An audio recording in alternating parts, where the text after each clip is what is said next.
Es tiempo de escuchar nuestro mensaje de vida. Heridas, es el agua en el desierto. Somos Vida Abundante Chile. El invierno. Ya, vamos a empezar hoy día una nueva serie y me toca a mí dar la primera patita.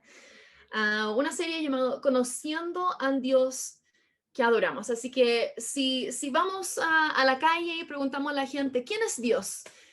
Muchos empezarían probablemente diciendo, bueno, para mí Dios es bla, bla, bla, bla. O dirían, bueno, yo creo que Dios es esto y lo otro, ¿cierto? Todos empiezan con su punto de vista personal, ¿verdad? Pero esa respuesta da lo mismo lo que viene después de ese yo creo o Dios para mí es, da lo mismo lo que dicen después, ya empezaron mal, ¿cierto? Nuestro entendimiento de quién es Dios no viene de nuestra idea personal o nuestra sensación individual, ¿cierto? Debería venir nuestro conocimiento de quién es Dios de la palabra de Dios, cómo Dios se ha revelado. Así que la mejor manera de empezar la respuesta de quién es Dios es, bueno, la palabra de Dios o la Biblia o Dios ha revelado en la palabra qué es y así continuar nuestra conversación. Así que eso es el enfoque de esta nueva serie y es estratégicamente elegida esta serie porque, como ya Sarita mencionó, Apolos va a volver a iniciar esta semana, así que vamos a iniciar viendo este documental, ¿cierto? Que se llama American Gospel o el Evangelio Americano. Y se trata de cómo el Evangelio, especialmente en Estados Unidos, está enfocado ahí, pero habla de cómo este Evangelio que como se mezcla con el sueño americano, han distorsionado lo que es el cristianismo hoy en día y eso ha sido exportado al resto del mundo. Entonces, es un documental muy, muy, muy bueno, lo vamos a ver en varias partes, así que no va a ser todo de un solo jueves, sino que lo vamos a dar en partes y Subtitulado. es subtitulado, sí, Walter me recuerda. Es en inglés, no existe con audio en español, así que solo está con los subtítulos, pero lo hemos revisado con Walter y está bastante bien hecho, así que vamos a poder entender. Vamos a dar también un guía para que también pasen de repente muy rápido los pasajes, así que tenemos eso anotado, podemos entregar un guía para que puedan seguir.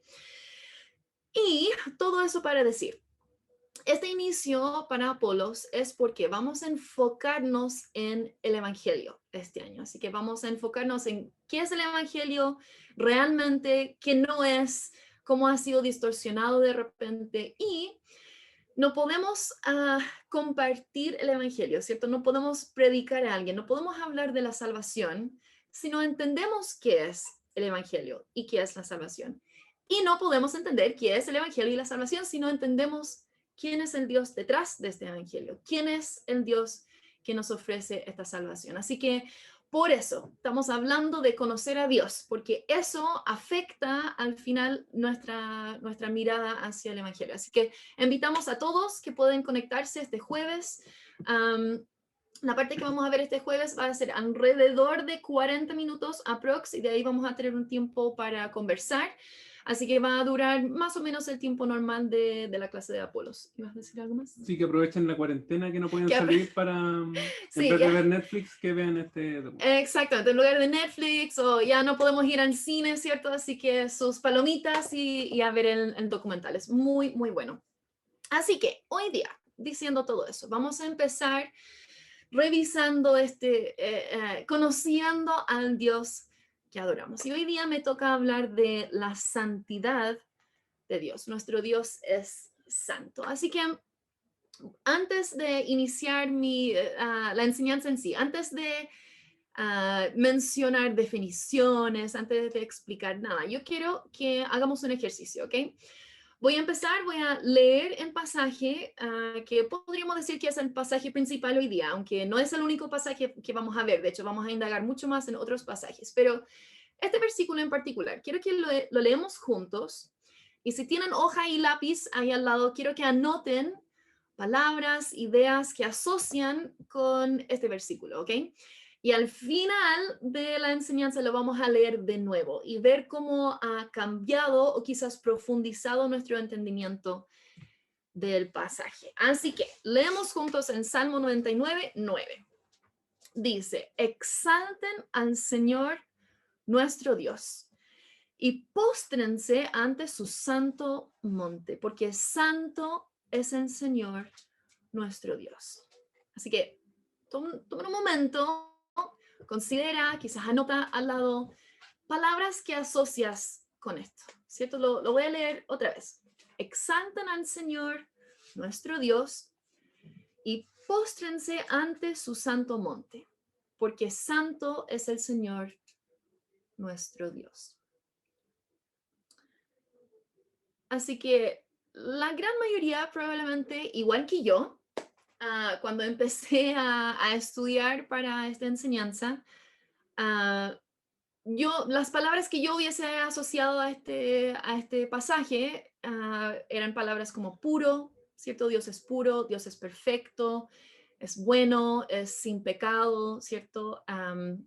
La reacción de postrarse, ¿cierto? Nuestra reacción al estar enfrentados con su santidad.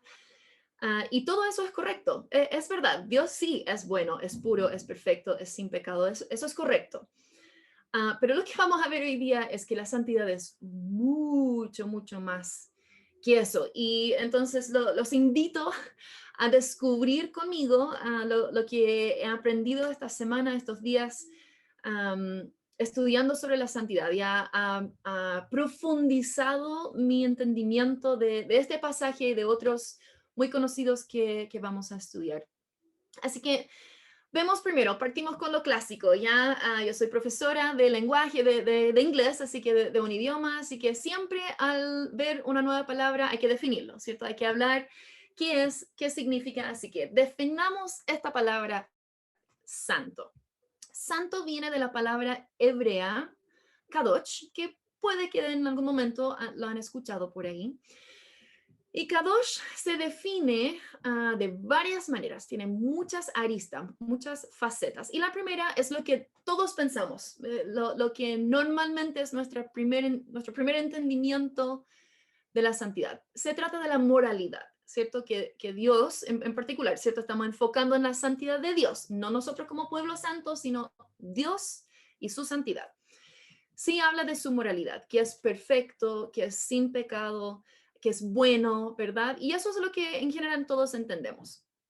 Pero es mucho más. Seguimos con trascendencia. Y esto es otra palabra que tuve que definir, tuve que buscar para asegurar que mi entendimiento de trascendencia realmente es lo que significa trascendencia. Así que para graficar esta palabra, ya para que lo entendamos, la trascendencia significa que es algo que afecta a todo, que toca todo. Entonces, para graficarlo, el coronavirus.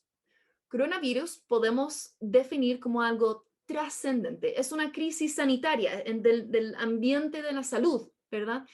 Pero ¿qué nos ha tocado? ¿Cierto? Ha tocado la economía, nuestros trabajos, nuestra familia, nuestros amigos, nuestra vida social.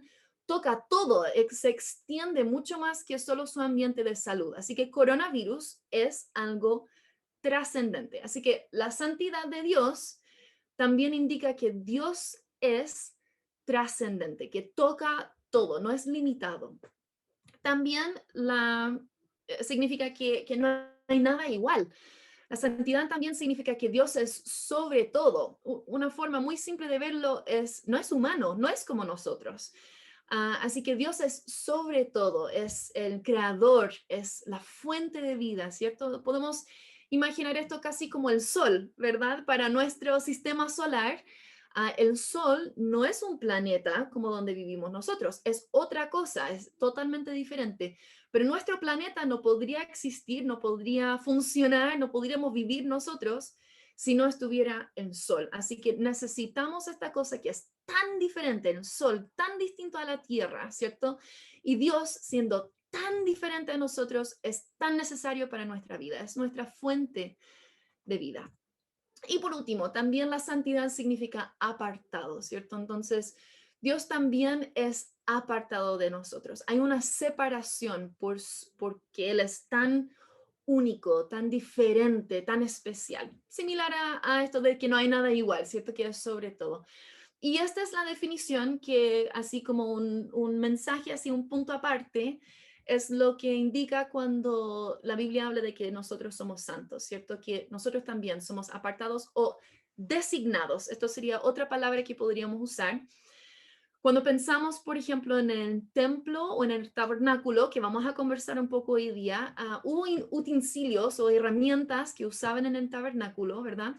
Hablamos de una cuchara que fue designado, apartado para el uso del tabernáculo, fue considerado santo, porque aunque tenemos cucharas en la casa, esta cuchara como designado, apartado para el tabernáculo era diferente, tenía un uso distinto. Así que por eso es separado, apartado, designado. Y eso es lo que también aplica a Dios, pero aplicado a nosotros. Pero no voy a entrar en eso hoy día, eso es enseñanza para otro día. Así que no vamos a hablar de eso. Vamos a enfocarnos en la santidad de Dios. Así que si en algún momento quizás han estado fuera en la noche, ya están quizás en el sur o en el norte, pero alejado de la zona urbana, ¿verdad?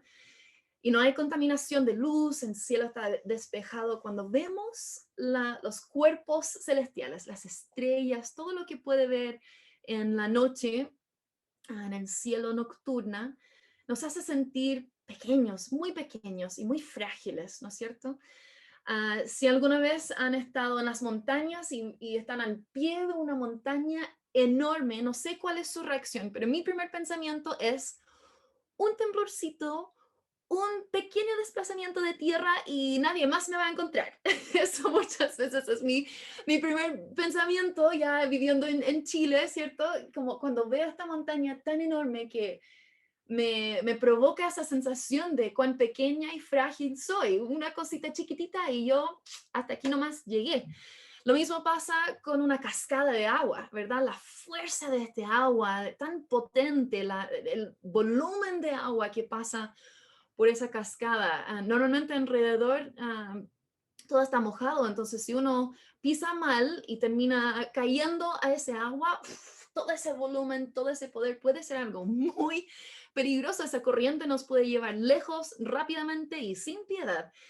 Así que igual como estos ejemplos en la naturaleza, que son cosas espectaculares, pero extremadamente peligrosas también, así debería ser nuestra perspectiva de la santidad de Dios. Es algo increíble, espectacular, pero es extremadamente peligrosa también para nosotros siendo humanos. Así que vamos a ver esta realidad ya hoy día en los pasajes que vamos a ver. Así que llegué a mi primer punto. Si están anotando, esta es la primera lección que hay que anotar y recordar esta semana. La santidad es mucho más que la moralidad. Incluye la moralidad, sí, pero es mucho más que solamente la moralidad. Así que vamos a ver algunas interacciones que vemos en la Biblia entre humanos como nosotros y la santidad de Dios. Así que vamos a revisar la primera ocurrencia de esta palabra, santo o kadosh, en la Biblia. ¿Cuándo es la primera vez que es mencionado, que es usada esta palabra y cuál es el contexto? Así que vamos a ir a Éxodo 3.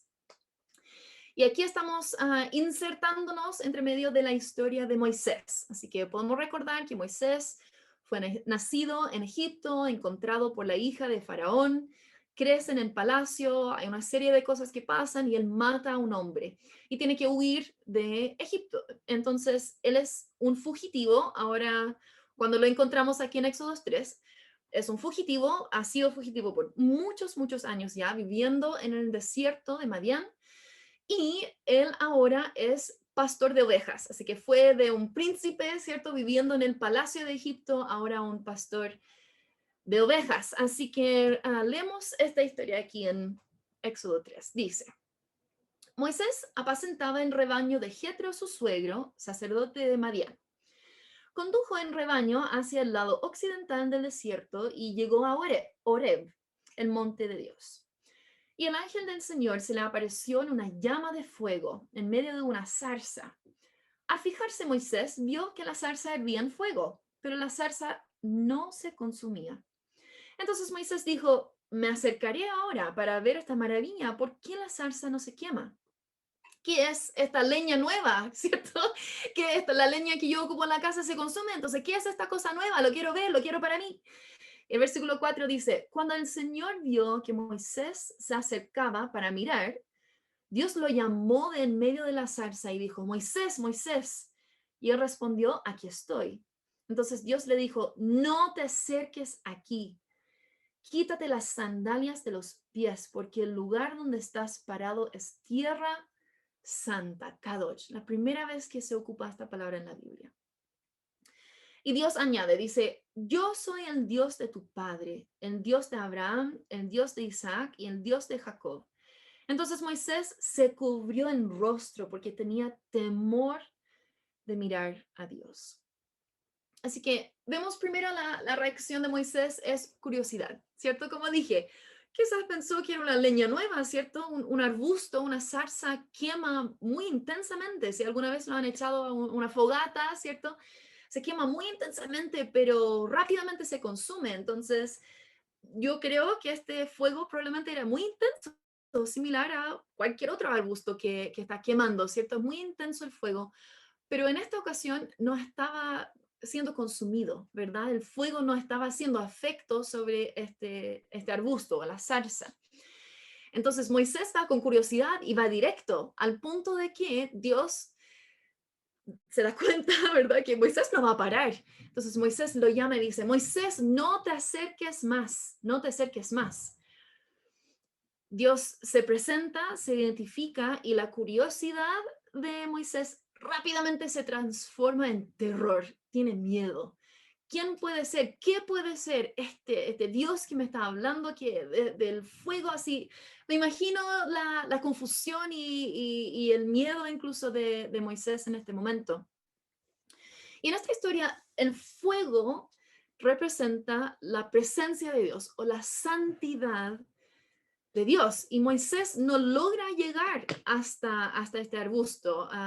Las películas, ¿cierto? De repente se mete su vara, ¿cierto? De pastor en el fuego. Y no fue así.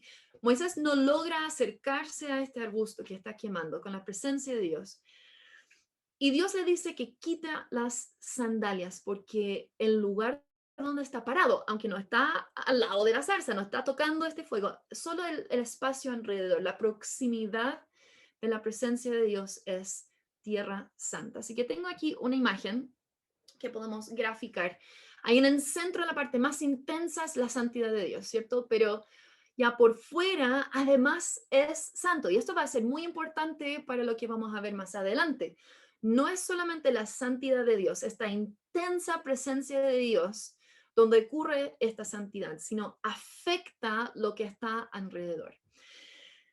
Y aquí es un ejemplo para graficar que la santidad de Dios no es solamente su moralidad, su pureza moral, ¿ok? Porque Dios le dice a Moisés que tiene que sacar sus sandalias. Unas chalas sucias no afectan la moralidad de una persona. Entonces aquí no estamos hablando de la moralidad de Dios cuando hablamos de su santidad y de tierra santa. Lo que pasa aquí es Dios es tan otro, tan diferente, tan trascendente, ¿cierto? Que la mugre, recordamos que Moisés es pastor de ovejas, ¿cierto? Así que imagínense todo lo que pisa todo el día, el mugre en el suelo de sus sandalias, no tiene lugar ahí, porque Dios es tan otro, que eso no tiene espacio, no tiene lugar. Entonces Moisés se quita las sandalias y ahí Moisés y Dios tienen una conversación. Así que la historia sigue, ¿cierto? En esa conversación Dios da a Moisés una comisión, Moisés vuelve a Egipto, Dios lo usa poderosamente para liberar el pueblo de Israel de la esclavitud en esa nación. Están ya el pueblo de Israel con Moisés en el desierto y Dios dice a Moisés, yo quiero vivir entre medio de mi pueblo escogido. Entonces, Dios da instrucciones muy detalladas a Moisés para el tabernáculo, que era una suerte de carpa que podía ser levantada, recogida y movida junto con el pueblo cuando cambiaban, cuando iban de un campo a otro, ¿verdad? Y esta santidad intensa, esta presencia misma de Dios, habitaba en el centro del tabernáculo, en el lugar santísimo. Así que la presencia misma de Dios estaba ahí. Entonces, si recordamos, si miramos la imagen en pantalla, esa santidad misma, tan intensa en el centro, Dios da instrucciones que el pueblo tenía que rodear el tabernáculo, ¿cierto? En su campo. Habían 3 tribus al norte, 3 tribus al lado, al otro lado y al sur. Entonces, aquí se ve. Aquí está, esta gráfica creo que es más el templo que está graficado, que después, ¿cierto? El tabernáculo se convierte ya en una estructura construida en Jerusalén, pero aplica la gráfica. Este lugar santísimo en el centro del pueblo hacía que por la proximidad del pueblo, también el pueblo era santo. Entonces, estaba el lugar santísimo. Solo un sacerdote podría entrar ahí un día en el año muy específico. Después, el área donde solamente otros sacerdotes podían estar. Después, solo la gente que estaba purificada. Después, el pueblo donde vivían. Y después, fuera del campo, los que eran intensamente, profundamente impuros y no se podían acercar más a esta intensa santidad y presencia de Dios. Y eso es el punto del libro favorito de todo el mundo, Levítico. ¡Woohoo! ¿Cuántos tienen eso como su libro favorito? No es un libro que yo elijo de repente cuando quiero leer algo. Levítico normalmente no es uno de los libros donde voy directo, pero el propósito de ese libro es Dios explicando al pueblo cómo deben acercarse a Él por esta realidad de su santidad tan intensa que estaba entre medio de ellos. Él explica en ese libro qué cosas los hacían impuros y cómo era la manera de purificarse para poder acercarse a su presencia, ¿cierto? Y el libro representa valores fundamentales que se expresan en comportamientos que para nosotros son un poco raros de repente, son difíciles de entender. Pero el punto siempre en Levítico y tantas normas que hay ahí es vida y muerte, ¿ok?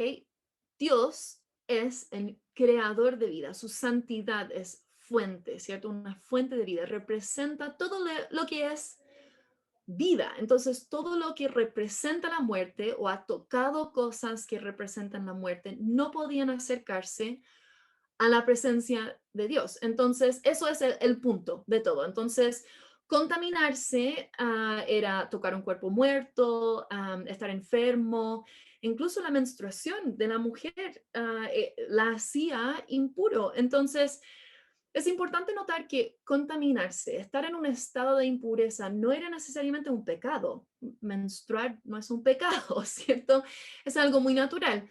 Pero lo que sí era pecado era cuando uno, estando en un estado de impureza, que había tocado el cuerpo, falleció un ser querido, tuvieron su funeral, ¿cierto? Y tocaron en algún momento ese cuerpo, estaban impuros. Y si ellos se acercaban a Dios sin pasar por el proceso de purificación, eso sí era pecado. Así que eso sí era un problema. Entonces, al avanzar ya en la historia del pueblo de Israel, ya es una nación, ya tienen una ciudad capital, Jerusalén, está construido este templo, ¿cierto? Y el lugar santísimo sigue estando ahí en el centro. Y el pueblo empieza no les importa lo que representa esta presencia misma de Dios y esta santidad de Dios que está entre medio de ellos. Les da lo mismo. Entonces, ellos empiezan a vivir vidas como quieran. Y los profetas ven esta contradicción. Un Dios tan santo, viviendo en la mitad, en el centro mismo de toda esta gente que les daba lo mismo. Entonces los profetas llamaban, instaban al pueblo a arrepentirse, a purificarse, a volver a Dios santo, pero el pueblo no escuchaba, no les importaba. Entonces llegamos al profeta Isaías. Llegamos al pasaje en Isaías 6, ¿cierto? Donde el profeta tiene un sueño, una visión. Y no sé si les ha pasado en algún momento que se dan cuenta que entraron en un lugar equivocado, están en el lugar incorrecto. Quizás entraron al baño equivocado, quizás para subir al metro fueron en la dirección equivocada donde tenían que ir, o en el auto suben en la carretera y tomaron la salida incorrecta y nos provoca un poco de vergüenza, ¿verdad? Pero a Isaías le pasa esto, se da cuenta que está en el lugar santísimo, en el templo, un lugar donde él no tenía permiso para estar. Y se da cuenta que está en la presencia misma de Dios. Así que leemos lo que él relata en Isaías 6. Dice, en el año de la muerte del rey Usías, vi yo al Señor sentado sobre un trono alto y sublime, y la orla de su manto llenaba el templo. Por encima de él había serafines. Cada uno tenía 6 alas, con 2 cubrían sus rostros, con 2 cubrían sus pies y con 2 volaban. Y el uno al otro daba voces diciendo, Santo, Santo, Santo es el Señor de los ejércitos, llena está toda la tierra de su gloria.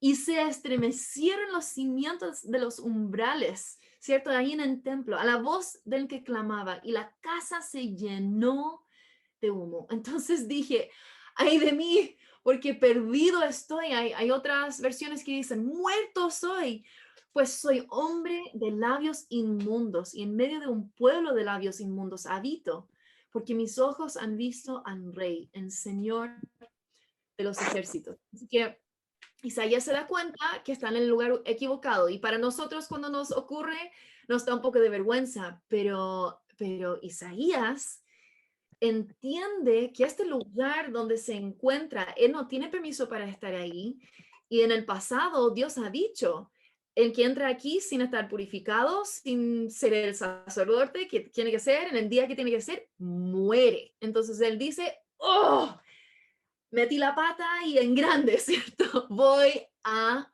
morir. Entonces, él no tiene esa curiosidad que tenía Moisés. Isaías va directo al terror. Ya hasta aquí llegué, está pensando. Y de hecho nos explica, ¿cierto? En esos momentos, cuando nos damos cuenta de un error, corre la mente, ¿verdad? Rápidamente pensamos varias cosas. E Isaías comparte con nosotros qué fue lo que pasó por su mente en ese momento. Él dice, soy hombre de labios inmundos. Se da cuenta de su propia condición, de su propia impureza, su propia humanidad, simplemente, y que él no podía estar en ese lugar. Y además, él dice que habita, que vive entre gente de labios inmundos, es su forma de explicarlo, pero él está diciendo que se siente contaminado además por lo que pasa a su alrededor, aunque él quizás no participa, lo escucha, lo ve, y eso le hace sentir además contaminado por fuera. Entonces, Isaías, estando aquí mismo en la santidad de Dios, se da cuenta de su condición, tanto interno como externo. Y eso debe ser nuestra reacción cuando estamos enfrentados con la santidad de Dios, de quién es Dios. Nuestra condición queda muy en evidencia, muy, muy obvio. Y él dice, ay de mí, que soy muerto. ¿Cómo puede ser que siga habiendo aliento en mis pulmones? No tengo ni un solo mérito que puede superar todo lo terrible que hay en mí en esta condición. Entonces, esa es la segunda verdad que quiero que anotamos, que recordamos esta semana. La santidad intensa de Dios destaca mi condición humana de impureza, pecado y muerte. Entonces, ¿les parece si terminamos hasta aquí nomás? sin esperanza, sería desalentador, ¿cierto? Sería un poco duro, fuerte, pero la historia continúa, ¿ya? Dios no deja a Isaías en su condición. Y gracias a Dios tampoco a nosotros. Cuando nosotros somos enfrentados con la realidad de la santidad de Dios, tampoco, a nosotros no nos deja igual tampoco. Así que seguimos, vemos qué es lo que pasa. Y aquí empezamos a ver, ¿cierto? Que toda la Biblia apunta a Cristo, ¿verdad? Toda la Biblia apunta a la salvación, a la obra redentora, ¿cierto? Y aquí lo vamos a ver tan claramente. Normalmente, según el libro de Levítico, lo que era impuro contaminaba a lo puro. Entonces, si Walter estaba ritualmente puro, él podía entrar en el templo, no hay ningún problema, pero yo estoy impura. Si yo lo toco a él, Ay, ahora él está impuro, ahora él no puede entrar, ¿ya? Todos se rieron. Así que lo impuro contaminaba a lo puro.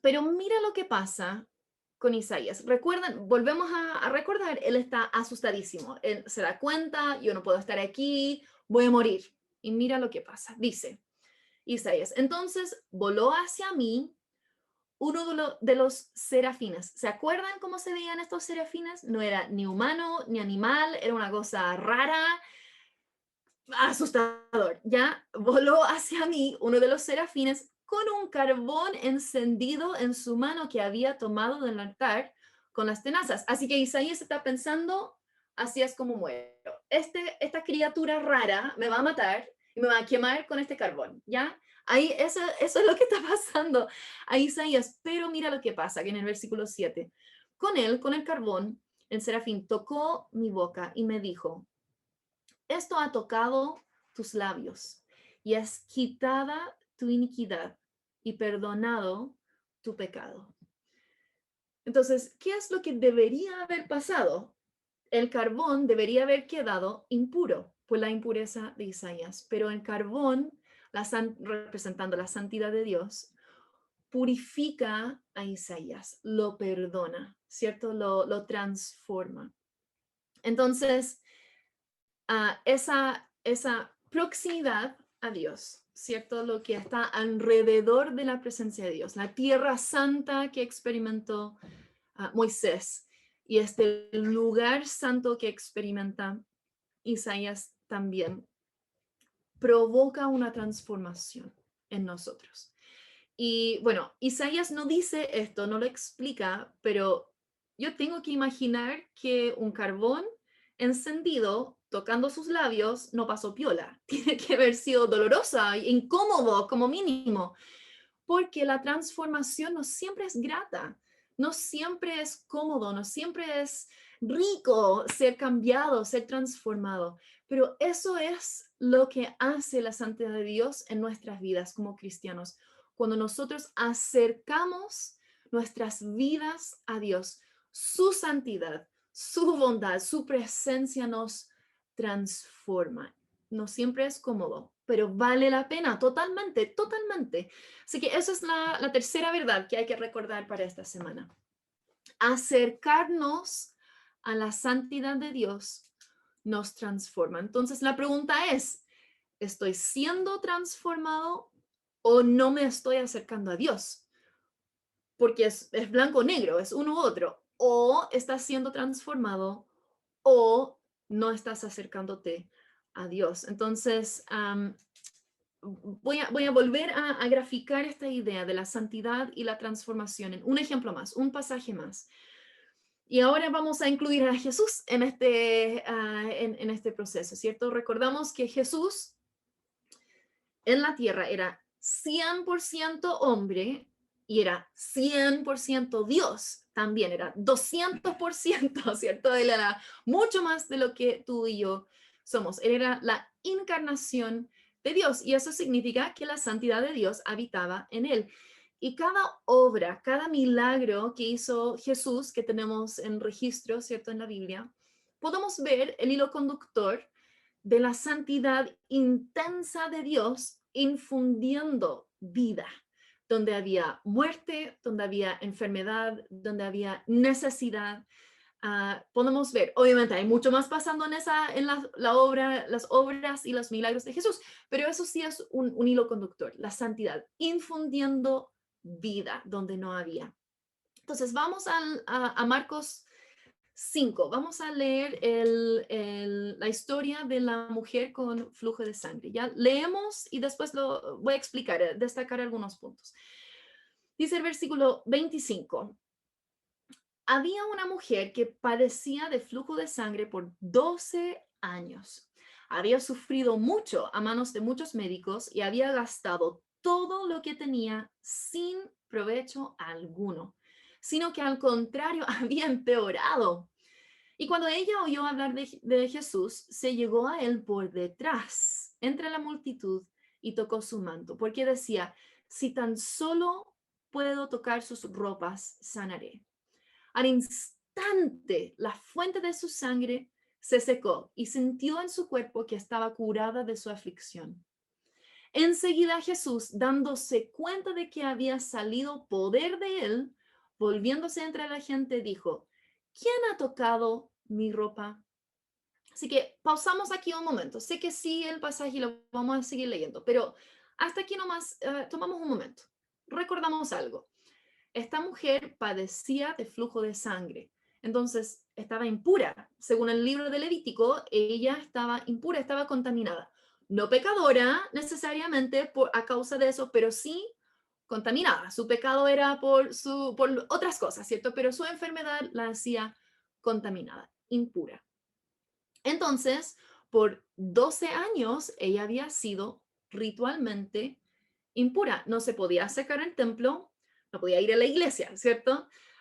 No podía tocar a otras personas porque su impureza contaminaba a otros. De hecho, ella podría haber sido castigada por intencionalmente tocar a otra persona y hacerlos impuros. Entonces, vemos en este pasaje que ella respetaba en realidad la ley de Moisés, la ley que es explicada en Levítico, y ella también respetaba mucho a Jesús.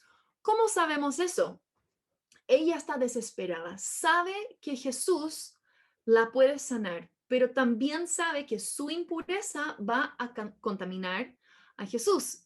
Entonces, ella decide que va a tocar solamente su ropa, no agarrarle la mano, no agarrarle un pie, no tocar la cabeza o pedir que él la tocara a ella, porque ella sabía que si él la tocaba a ella, él iba a estar impuro también. Entonces, ella decide, voy a tocar solamente su ropa. Solamente su ropa, el mal menor. Igual eso dejaba impuro a su ropa, ya no había cómo evitarlo, pero eligió como el mal menor, por decirlo así. Entonces ella se acerca por detrás, o sea, en secreto, no quiere ni siquiera que Jesús sepa lo que ella va a hacer. Y ella toca el borde de su manto, su ropa. Y Jesús se da cuenta que ha ocurrido una transformación, que algo ha pasado. Y lo que Jesús se da cuenta es que no es que él ahora ha sido contaminado, sino que su santidad ha hecho puro, ha sanado a otra persona, ¿cierto? Igual como en el carbón e Isaías, ¿cierto? La santidad de Jesús transfirió, por decirlo así, a esta mujer y la sana, la purifica. Así que retomamos el pasaje. En el versículo 31 dice, ¿cierto? Jesús preguntó, ¿quién ha tocado mi ropa? Y sus discípulos le dijeron, ¿ves que la multitud te oprime y preguntas, ¿quién me ha tocado? Sería mejor preguntar, ¿quién no te ha tocado? ¿Cierto? Pero Jesús miraba a su alrededor para ver a la mujer que lo había tocado. Entonces la mujer, temerosa y temblando, porque ella sabe que puede ser castigada por lo que acaba de hacer, temerosa y temblando, dándose cuenta de lo que le había sucedido, que tocó a Jesús, que fue sanada, ¿cierto? Dándose cuenta, vino y se postró delante de él y le dijo toda la verdad. Y la reacción de Jesús es, hija, tu fe te ha sanado, vete en paz y queda sana de tu aflicción. Esta mujer, Jesús dice dos cosas, vete en paz y queda sana de tu aflicción. ¿qué está pasando aquí? No solamente esta mujer fue sanada físicamente, sino que Jesús le dice que vaya en paz. Jesús transformó la vida de esta mujer. Sí, la sanó físicamente, pero también perdonó el pecado de ella, porque ella había cometido un pecado al acercarse en un estado de impureza y tocar a propósito a alguien puro. Ella pecó, según el libro de Levíticos, ella pecó. Jesús perdona su pecado. Jesús, al sanarla físicamente, transforma su vida espiritual. Ahora ella puede ir al templo, puede participar en los cultos, ¿cierto? Transforma su vida laboral. Ahora puede trabajar porque ahora puede tocar gente, puede tocar cosas, puede vender. Cambia su vida espiritual, social, transforma su vida social. Ahora puede juntarse con personas, la gente la puede tocar y ya puede abrazar. Entonces, Jesús transforma completamente la vida de esta mujer. Así que, como dije, toda la Biblia apunta a la obra de Cristo en la cruz, al Evangelio. Todo, absolutamente todo. El carbón que purifica a Isaías, Jesús que sana a esta mujer, todo apunta a la cruz. ¿Por qué? Porque cuando Cristo muere, ¿cierto? Vemos que el velo que separaba físicamente el lugar santísimo, esta presencia, esta santidad intensa de Dios, cuando Jesús muere, ese velo está rasgado, ¿cierto? Se rompe, ya se parte en dos. Y ahora Dios no dice a nosotros lo que dijo a Moisés, no te acerques más porque es peligroso para ti, ¿cierto? Dios no nos dice eso ahora. Ahora está separada este velo y nos invita a acercarnos, a ser transformados por la salvación, por su evangelio, ¿cierto? Entonces, en Hechos 3, no tengo aquí, no puse el pasaje, pero un versículo en Hechos 3 llama a Jesús el santo y justo. Así que el santo ha tomado nuestra condición, nuestro pecado, nuestra impureza, nuestra muerte, nuestra humanidad, y su santidad transformó a nuestras vidas al él morir y transferir, hacer ese glorioso intercambio. Me encanta esa canción que hicimos para Semana Santa. Hace este intercambio entre nuestra condición y su santidad. Ahora nosotros somos llamados santos y podemos acercarnos a la santidad de Dios, a la presencia de Dios sin morir. Ya no es peligroso por nosotros siendo cristianos. Y ese acercamiento permitido ahora es lo que nos sigue transformando y transformando y transformando. Sean santos porque yo soy santo. Ahí está.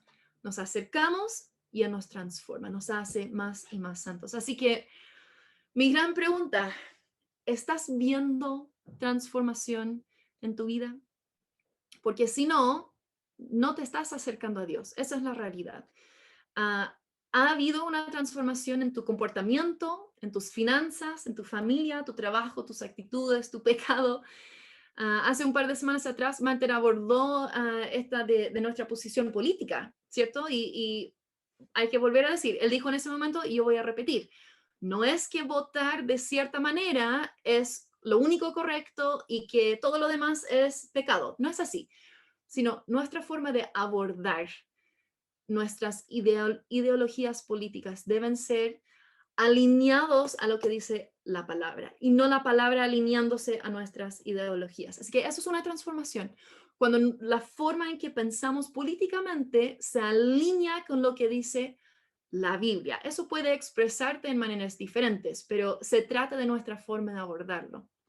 Cuando hablo de si pregunto que tus finanzas han sido transformadas, no estoy preguntando si eres rico ya, porque eso no es, sino si la forma en que tú manejas tus ingresos trae honra y gloria a Dios. ¿Ha sido transformado? ¿Hay una diferencia? Tu salud ha sido transformada. Muchos pueden recordar hace un poco tiempo atrás, Banter estaba con un sobrepeso alto, ¿cierto? Estaba muy gordito. Y todos observamos su proceso de bajar de peso, de ponerse más sano, empezar a correr.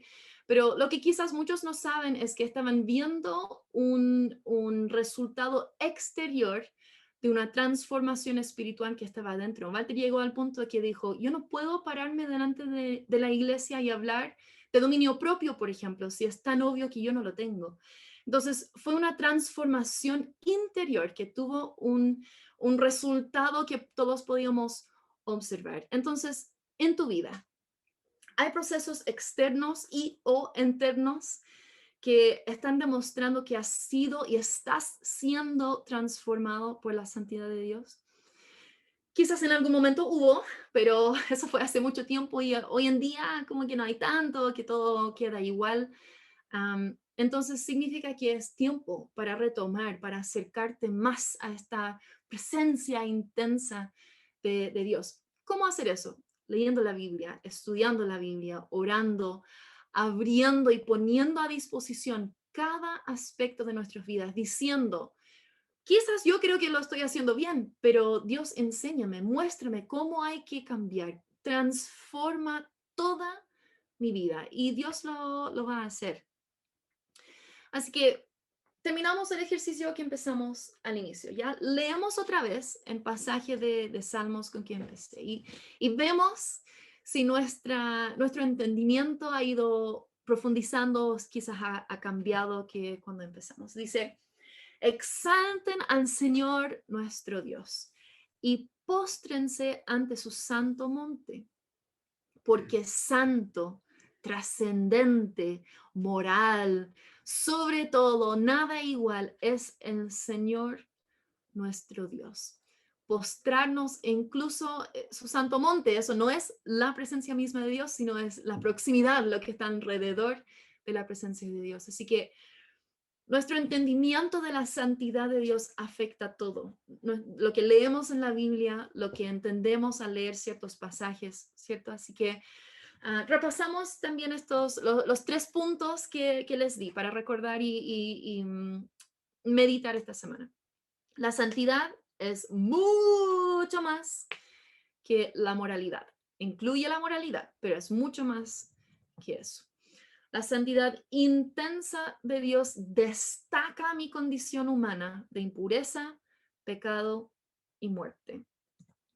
Y acercarnos a la santidad de Dios nos transforma. ¿Estoy siendo transformado o no me estoy acercando a Dios? Así que, bueno, quizás nunca has entendido bien esta santidad espectacular de Dios, que no es como nosotros y puede ser que quizás reconoces que tu condición sigue siendo impura, que tu condición humana sigue siendo una separación, causando una brecha entre Dios y tú. Entonces, si te das cuenta de eso, de que no hay nada bueno en ti que puede superar tu condición ya enfrentado con este Dios tan espectacular, tan diferente, tan puro, tan perfecto, y reconoces que necesitas una transformación en tu vida, que necesitas que Jesús sea el Señor, el gobernador de tu vida, en que toma las decisiones y que Jesús sea el Salvador también de tu vida, que perdona tus pecados, que transforma tu impureza en santidad a causa de su santidad. Si ese eres tú, tengo buenas noticias. Jesús, como dije, siendo 100% hombre y 100% Dios, Él aceptó vivir en carne y hueso la vida que vivimos nosotros aquí en la tierra. Pero Él vivió una vida santa, una vida no solamente moralmente buena y sin pecado, sino también una vida trascendente, una vida muy diferente a lo que nosotros somos incapaces de vivir una vida santa de esa manera como lo hizo Jesús. Pero Él cumplió 33 años aquí y aunque era el hombre más inocente que jamás había existido, Él murió como el peor criminal. Y al morir, Él tomó esa peligrosidad, le llamamos la ira de Dios. Él tomó en sí esa peligrosidad de la presencia y la santidad de Dios en sí. Y a 3 días de su muerte, Dios declara públicamente que ha aceptado el sacrificio de Jesús, que el intercambio ha sido recibido, aceptado y Dios lo resucita físicamente de la muerte. Jesús se queda 40 días en la tierra, cientos y cientos y cientos de personas lo vieron, interactuaron con él, no era una alucinación grande, ¿cierto? Muchas personas interactuaron con él y Jesús ascendió al cielo, donde en este mismo momento está vivo, está en esa presencia, esa santidad intensa de Dios. Jesús está ahí vivo, intercediendo por nosotros. Y no queda ahí, sino que Él va a volver a buscar a su iglesia, a la gente que ha sido transformada por su santidad y nos va a llevar para pasar toda la eternidad disfrutando de esa presencia de Dios Santo. Así que si reconoces esa necesidad en tu vida, toma un momento, yo voy a orar y tú dile en tus propias palabras a Dios, como si estuviera sentado al lado tuyo mirándote a los ojos. Dile que necesitas ser transformado, que rindes tu vida completamente a Él, con manos abiertas, cada aspecto dispuesta para que Dios pueda transformar tu vida. Oramos.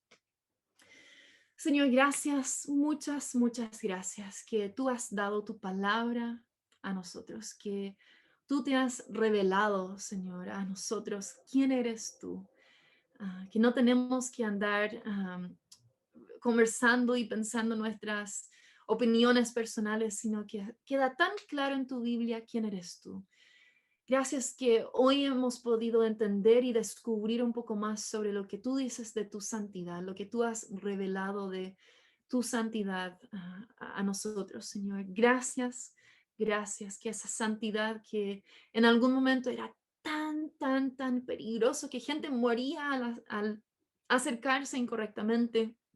Señor, que hoy en día ya no nos dices, no te acercas más, sino nos dices, ven, acérquense, ven a mí.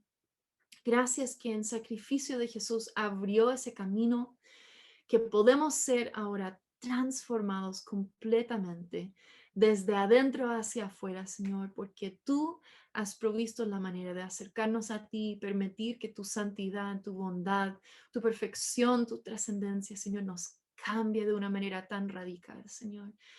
Para los que cuesta un poco pensar en la última vez que vimos realmente una transformación en nuestras vidas, Señor, ayúdenos a organizarnos, Padre, a priorizar las cosas que nos pasan en el día para poder apartar tiempo para estar contigo, para tener esa intimidad, para acercarnos y abrir nuestras vidas a ti y decir, mira, es lo que tengo, yo no veo lo que está mal, pero seguramente tú sí, entonces transfórmame. Está todo dispuesto, está todo disponible para tu obra, Señor. Y Padre, para los que quizás nunca han entendido quién eres tú y por qué tú eres tan diferente a nosotros, que han reconocido su condición humana, su condición de impureza, de pecado, de muerte, Señor.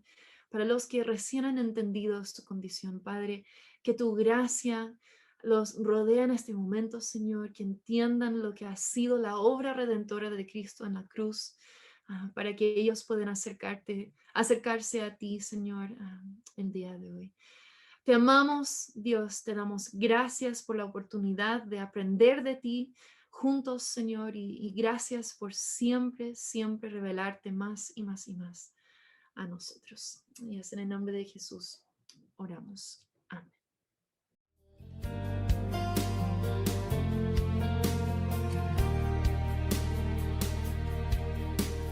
Tu palabra es como Es tiempo de escuchar nuestro mensaje de vida.